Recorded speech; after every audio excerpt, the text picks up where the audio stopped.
যেটা গোপন তত্ত্ব সিলেটের মধ্যে অ্যাভেলেবেল কোনো পর্যটক নেই। আবার আগে কিছু এই পথগুলো আপনাদেরকে দেখাই। তো আজকের গন্তব্য হচ্ছে সিলেটের নতুন একটা গন্তব্য, যেটা নাম হচ্ছে কিনা রাংপানি। তো এটার উদ্দেশ্যে আমরা রওনা দিছি, চলো। তো এখন আমরা চলে আসছি মকমপুঞ্জিতে। তো এটা হচ্ছে গিয়া জাফলং এর রাস্তা, যা সোজা জাফলং বরাবর। আর আমরা যাবো এদিকে এদিকে প্রায় 2 ঘন্টা হাঁটার পর আমরা যাবো রাংপানিতে।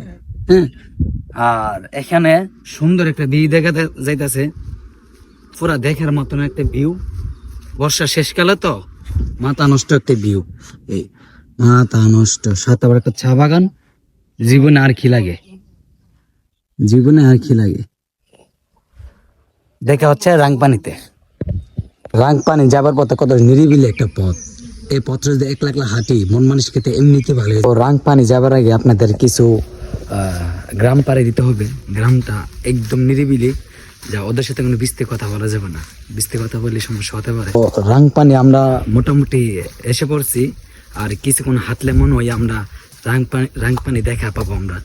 তো রাংপানি যাবার আগে কিছু এই পথগুলো আপনাদেরকে দেখাই। কত ভয়ঙ্কর পথগুলো আমরা যে পাড়ি দিতেছি, ভয়ঙ্কর পথগুলো আমরা দেখাই। উঁচা আছে, সাবধানে আড়িস। হ্যাঁ, এই বাপটি বাবা বাবা। তো মোটামুটি আমরা রাংপানিতে চলে আসছি। আর ঝরনে আজ গোলা শোনা যাইতেছে। তো জায়গাটা আসলো নামতে অনেক কষ্ট হইতেছে, তো ব্যাপার না। অবশেষে আমরা রাংপানিতে চলে আসলাম।